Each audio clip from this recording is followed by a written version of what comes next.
विनंती आहे साहेब, भांडूपच्या प्रत्येक लोकांना फीडर पिलर पासून सोसायटीच्या कॅबिन पर्यंत केबल पुरवण्याची जबाबदारी तुमची आहे.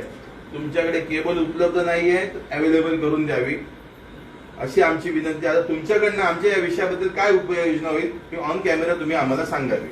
आज तुम्ही सर्व शिष्टमंडळ घेऊन इथं उपस्थित राहिला. सर्वांना विनंती आहे की जिथे कॉमन सोसायटीची किंवा जी काही केबल आमची जी असते ती फॉल्टी झाली तर त्याचा जनरली आम्ही फॉल्ट काढून दुरुस्त करून घेतो. पण बदलायची वेळ आली तर थोडा विलंब होऊ शकतो. पण त्यावेळी अशा काही तक्रारी कोणी सांगितल्या तर त्वरित या कार्याला तुम्ही संपर्क साधा, आम्ही त्या बदलून द्यायची व्यवस्था करतो.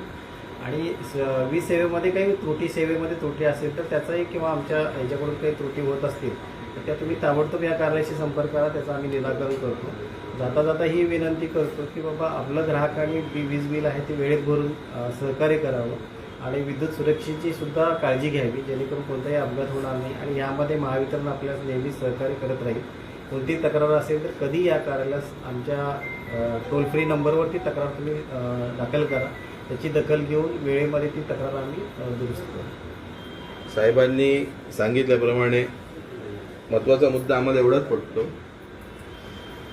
तुम्ही बिल आमची सगळी लोक भरतात, कोण भरत नाही असं नाही, सगळीच लोक भरतात.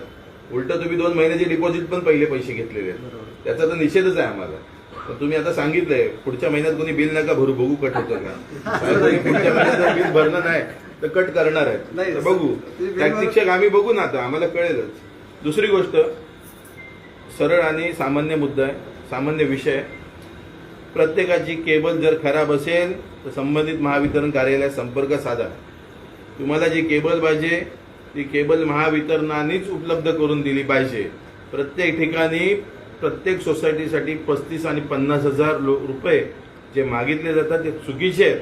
असे जर कोण मागत असेल तर नक्की महाराष्ट्र नवनिर्माण सेनेच्या कार्यालयात तुम्ही संपर्क साधा. आमचे विद्यार्थी सेनेचे विभाग अध्यक्ष श्री प्रतीक वंजारे देखील इथे आले आहेत. त्यांचे काही विषय होतात त्यांनी देखील शेअर केलेला आहे. आपल्याला ते रस्त्यावर ज्या उघड्या केबल असतात त्या संदर्भात साहेबांशी बोललो.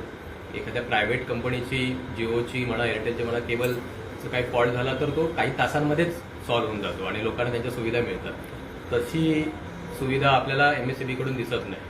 ॲक्च्युली MSEB कडे एअरटेल किंवा इतर प्रायव्हेट कंपन्यांपेक्षा मोठा निधी असतो. तर त्यांच्यासाठी खूप सोपी गोष्ट आहे, कारण MSEBचं 1 महिना बिल नाही भरलं तर एका महिन्यामध्ये वीज कट सुद्धा होते, त्यामुळे भरावेच लागतात. मग जर तात्पुरता वीज कापण्यामध्ये जेवढी आहे तेवढीच लोकांना सुविधा देण्यामध्ये असावी, एवढीच फक्त आमची साहेबांकडून विनंती आहे. साहेब, आज एकदम प्रामाणिक विनंती करायला आम्ही आलेलो आहोत.